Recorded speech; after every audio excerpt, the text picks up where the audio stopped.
Hello everyone and welcome back to UGC Net Mentor. I hope you all are doing well. Guys, आज के इस वीडियो में हम डिस्कस करेंगे how to study for IGNOU PhD entrance exam. तो अगर आपने पीएचडी का एग्जाम फिल कर दिया है या फिल करने वाले हो तो ये वीडियो आपके लिए ही है। मेक श्योर आप इस लेक्चर को, इस वीडियो को एंड तक देखें ताकि आपको हर चीज अच्छे से क्लियर हो जाए और आपके इस एग्जाम को क्रैक करने के जो चांस हैं वो बहुत बहुत बहुत ज्यादा बढ़ जाएंगे। सो मेक श्योर आप इस लेक्चर को एंड तक देखें। तो चलिए गाइस स्टार्ट करते हैं। As you all know, my name is Mohammad Azam and I have worked as an assistant professor in GGS IP university Delhi for more than 3 years and these are my some small achievements. तो guys चलिए start करते हैं। Guys आगे बढ़ने से पहले मैं आप लोगों से रिक्वेस्ट करता हूँ कि अभी तक आप लोगों ने चैनल को सब्सक्राइब नहीं किया है सो फटाफट से चैनल को सब्सक्राइब कर लें ताकि अपकमिंग वीडियोस के सभी नोटिफिकेशन आप लोगों को मिलते रहें। गाइज सबसे पहले हम बात कर लेते हैं कि यहाँ पर लास्ट डेट क्या रहने वाली है, बिकॉज इसके बारे में ऑलरेडी मैं बता चुका हूँ बट फिर भी मैं एक बार आपको लास्ट डेट बता देता हूँ कि अप्लाई करने की लास्ट डेट क्या रहने वाली है। 5 दिसंबर से फॉर्म फिलिंग स्टार्ट हुई थी और 23 दिसंबर को लास्ट डेट यहाँ पर बताई गई है। ठीक है, लास्ट डेट क्या अप्लाई करने की 23 दिसंबर। तो आज 13 दिसंबर है, अभी भी आपके पास 10 दिन का लगभग टाइम है, तो फटाफट से अप्लाई कर दो। अच्छा एक चीज और मैं दोबारा बता रहा हूँ, दोबारा से बोल रहा हूँ कि इग्नू की जो डिग्री है वो 100% वैलिड है, कोई भी डरने की जरूरत नहीं है। और दूसरी चीज की एक central university, central open university, तो उसकी डिग्री 100% वैलिड है।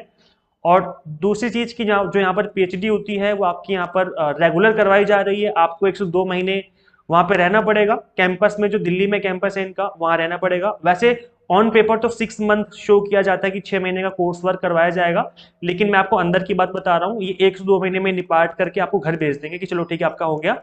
उसके बाद आपको विजिट करना होगा टाइम टू टाइम, जब भी आपके जो गाइड होंगे, जो जिनके अंडर आप पीएचडी करोगे, जब भी वो बोलेंगे तो अब आपको जाना पड़ेगा अपने काम को दिखाने के लिए। रिसर्च पेपर, थीसिस वगैरह जो भी काम के लिए बोलेंगे वो आपको करना पड़ेगा। तो ये मैं आपको अंदर की बात बता रहा हूँ कि 6 महीने नहीं चलता है, 102 महीने में ही कंप्लीट कर देते हैं आपका कोर्स वर्क। तब तक आपको रेगुलर जाना पड़ेगा, उसके बाद आपको कभी कभी बुलाएंगे ओकेजनली। डिपेंड करता है कि आपके गाइड कैसे हैं, आपको किस तरीके से जो है वो काम करवाते हैं आपसे। ठीक है, ये मैंने अंदर की बात आपको बता दी है। अब एक क्वेश्चन था, बार बार बच्चे पूछ रहे थे कि सर फीस कितनी लगेगी। तो यहाँ 25 से 30 हजार मैं बता रहा हूँ टोटल फीस, ये आपकी टोटल फीस है। और ये मैं सब कुछ बता रहा हूँ, सब कुछ मिला करके जो आपकी बेसिक फीस है उसको, प्लस एग्जामिनेशन फीस उसको, और जो अदर फीस लगती है सब कुछ मिला करके बता रहा हूँ कि इससे ज्यादा नहीं लगेगी। जब बहुत ज्यादा लगेगी तो 20 से 30 हजार। ये मैं ऑन एन एवरेज बता रहा हूँ कि इतनी फीस जो है, मैंने आपको बताया था प्रीवियस वीडियो में कि फीस के ऊपर मैंने एक वीडियो बनाई थी, वहां पर मैंने आपको ऑलरेडी बता दिया है। ठीक है, और 1000 रुपए फीस लगेगी जनरल की, और 800 रुपए जो फीस है वो किसकी लगेगी, वो लगेगी आपकी SC ST third gender category की। ठीक है, और एग्जाम की जो डेट है वो भी अनाउंस कर दी गई है जो कि आपका 16 जनवरी को होने वाला है, संडे के दिन आपका एग्जाम होगा। तो आज 13 दिसंबर है, 16 जनवरी को एग्जाम होगा, तो लगभग 1 महीने मान के चलो, 1 मंथ है आपके पास अप्रॉक्स, और इसी डेट पे जो आपका एग्जाम कंडक्ट हो जाएगा। तो ज्यादा टाइम है नहीं आपके पास अगर आप पीएचडी के लिए सीरियस हो, बिकॉज 2023 के बाद से पीएचडी कंपलसरी हो जाएगी। और अगर आप सीरियस हो पीएचडी को लेकर के तो गाइस लग जाओ, 1 मंथ में भी बहुत कुछ अचीव किया जा सकता है। 20 दिन भी इनफ है, अगर आप 20 डेज में लग जाओगे अच्छे से तो भी इनफ है, आप बहुत कुछ अचीव कर सकते हो और डेफिनेटली इस एग्जाम को जो है वो क्रैक कर सकते हो। आज की वीडियो में हम डिस्कस करेंगे स्ट्रेटेजी, किस तरीके से पढ़ना है, आपको कहाँ से पढ़ना है और क्या स्ट्रेटेजी रहने वाली है। तो चलिए स्टार्ट करते हैं, आगे बढ़ते हैं गाइस। ये आपका जो है स्कीम ऑफ सिलेबस रहने वाला है। तो पैटर्न क्या रहेगा एग्जाम का, ये आपका एमसीक्यूज बेस्ड पेपर पूछा जाएगा, एमसीक्यू बेस्ड रहेगा। मोड ऑफ एग्जामिनेशन है कंप्यूटर बेस्ड, कंप्यूटर पे आपका एग्जाम कंडक्ट होगा। एक क्वेश्चन जो बच्चे सबसे ज्यादा पूछ रहे हैं कि सर क्या पेपर हिंदी में भी आएगा, तो हाँ बिल्कुल, मीडियम ऑफ पेपर देखो साफ साफ लिखा हुआ है कि हिंदी इंग्लिश दोनों में रहेगा। 400 नंबर का टोटल पेपर होगा, एक क्वेश्चन 4 नंबर का होगा, मतलब 100 क्वेश्चन पूछे जाएंगे। नंबर ऑफ क्वेश्चन कितने, 100, 100 क्वेश्चन है, 4 नंबर का एक है, तो टोटल 400 क्वेश्चन, जो 400 मार्क्स जो है वो आपको दिए जाएंगे। यहाँ पर 50% वेटेज है रिसर्च मेथोलॉजी की, 50% की वेटेज है आपके सब्जेक्ट स्पेसिफिक की। तो मैं आपको यहाँ पे मैं आपको दोनों में ही गाइड करूंगा किस तरीके से आपको दोनों में ही पढ़ना होगा। कोई नेगेटिव मार्किंग नहीं है, अगर आप तुक्का भी लगाते हो तो भी आपका अगर आंसर ठीक हो जाएगा तो आपको मार्क्स दिए जाएंगे। और अपकमिंग डेज में जब तक कि आपका एग्जाम नहीं हो जाता, जब तक कि आपका सिलेक्शन नहीं हो जाता, मैं आपको हर तरीके से यहाँ पर सपोर्ट करूंगा। मैं आपको तुक्का लगाने की ट्रिक भी बताने वाला हूँ, किस तरीके से तुक्का लगाएं ताकि आपका जो क्वेश्चन है वो ठीक हो जाए। कुछ तरीके होते हैं, कुछ मेथड होते हैं जिनका यूज करते हुए आप तुक्का भी लगा सकते हो। 3 घंटे का एग्जाम होगा, ठीक है, 180 मिनट का। और बाकी सब चीजें मैंने बता दी, सारी चीजें मैंने ऑलरेडी कवर कर दी है। जहाँ एग्जाम सेंटर, एक बच्चों को क्वेश्चन है कि सर एग्जाम सेंटर कहाँ रहेगा हमारा, तो एग्जाम के सेंटर की लिस्ट मैंने ऑलरेडी बता दी है, अभी तक आप लोगों ने वो वीडियो नहीं देखी है तो उस वीडियो का जो लिंक है मैं इसी वीडियो के डिस्क्रिप्शन बॉक्स में दे दूंगा, वहां पे जाके आप देख सकते हो। वहां पे मैंने आपको कंप्लीट लिस्ट बताई थी और ऑलमोस्ट हर एक स्टेट में एग्जाम होगा, इंडिया के हर स्टेट में इसका एग्जाम कंडक्ट किया जाएगा। मैं उसके लिस्ट प्रोवाइड कर दूंगा इसी वीडियो के डिस्क्रिप्शन बॉक्स में वहां जाके आप इसको खुद भी एक बार चेकआउट कर लेना। चलिए गाइस अब आते हैं अपनी मेन टॉपिक पे, दैट इज कि पढ़ना कैसे, कहां से पढ़ना है। सो गाइस सबसे पहला काम करना है सिलेबस। सबसे फर्स्ट एंड सबसे इंपॉर्टेंट काम यही करना है कि सिलेबस को पहचानो, सिलेबस को जानो कि आपका सिलेबस है क्या। अब ये सिलेबस मिलेगा कहाँ? So for that check description box for PDF link. मैं आपको पीडीएफ का लिंक दे दूंगा इसी वीडियो के डिस्क्रिप्शन बॉक्स में।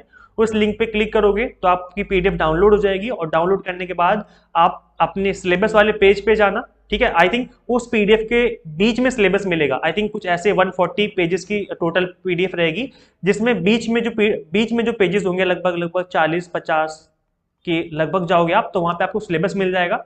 सभी सब्जेक्ट का सिलेबस मेंशन करके रखा हुआ है, तो आप उस सिलेबस को खुद से पहले गो थ्रू करेंगे, उसके बाद आप पढ़ना स्टार्ट करें कि अब आपको कवर क्या करना है। अच्छा, यहाँ पर दो पार्ट है, पार्ट 1 एंड पार्ट 2। तो पहले मैं पार्ट 2 की बात कर देता हूँ, that is your subject specific. जो आपका सब्जेक्ट है उसके लिए कैसे पढ़ें?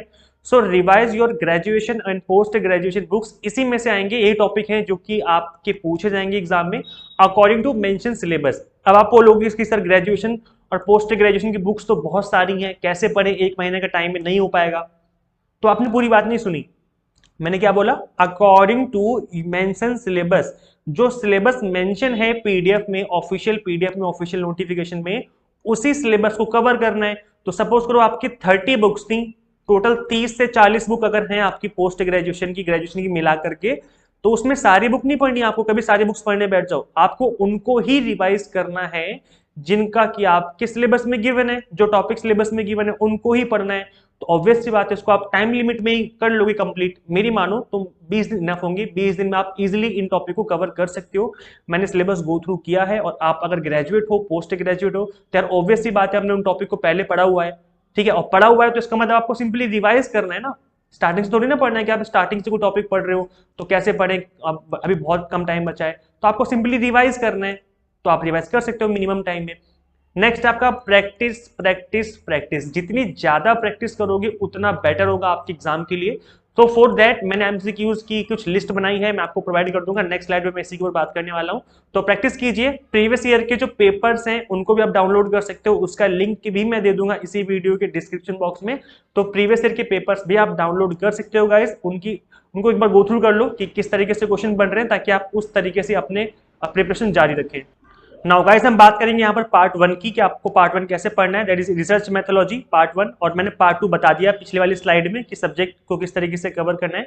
तो जो पार्ट 1 है दैट इज रिसर्च मेथोलॉजी, इसके लिए मैंने नोट्स प्रिपेयर किए हैं, that is completely exam targeted based notes हैं। Be smart and do target based study. बच्चे पढ़ते रहते हैं बट एग्जाम क्वालिफाई नहीं कर पाते हैं। तो क्या क्या गलती कर दी उन्होंने? बिकॉज वो स्मार्ट नहीं थे। You should be smart enough, किस तरीके से आपको पढ़ना है, अपने सिलेबस को देखो, अपने प्रीवियस ईयर के पेपर को देखो और नोट्स पढ़ो। नोट्स मैंने अवेलेबल करवा दिए हैं, इन नोट्स को पढ़ो। तो स्मार्ट बनिए और इन चीजों को फॉलो कीजिए। फीचर्स क्या है नोट्स के? ये कंप्लीटली एग्जाम ओरिएंटेड नोट्स हैं, highly exam target based notes हैं, कंप्लीटली एग्जाम के पर्पज से ही बने हैं notes. According to the updated syllabus, जो भी सिलेबस मेंशन उनको सभी को कवर किया गया है। Includes MCQs for practice. यहाँ पर हमने नोट्स पे एमसीक्यूज भी डाले हुए हैं और कुछ एमसीक्यूज का मैंने एक्सप्लेनेशन भी डाला हुआ है, ताकि आपकी अच्छे से प्रैक्टिस हो जाए। होता है ना कई बार कि एमसीक्यूज के 4 ऑप्शन है, ए बी सी डी, उसमें से एक ऑप्शन है चलो अगले क्वेश्चन पढ़ जाओ, तो ऐसा नहीं है। नोट्स में कुछ एमसीक्यूज के मैंने एक्सप्लेनेशन भी दिए हुए हैं, ताकि आप क्वेश्चन को समझें, जो भी रिलेटेड कोई क्वेश्चन बने वहां से तो उसका आंसर भी आप कर पाए। तो काफी एग्जाम टारगेटेड बेस्ड नोट्स नहीं है गाइस, और कंप्लीटली टारगेट बेस्ड अगर आप स्टडी करना चाहते हो तो नोट्स को अवेल कर सकते हो। मैं आपको डेमो नोट्स प्रोवाइड कर दूंगा, कुछ 8-10 पेजेस दे दूंगा, स्क्रीनशॉट।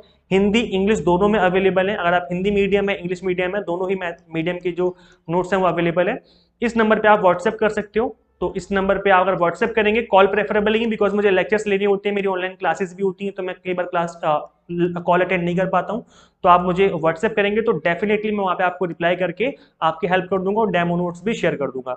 सो गाइज इस वीडियो लेक्चर में इतना ही। Thank you for watching this class, और share this video with all PhD aspirants and subscribe for UGC updates and assistant professor job updates. Guys इस वीडियो में इतना ही, मिलते हैं नेक्स्ट वीडियो में। Till then keep watching UGC NET mentor. Thank you so much.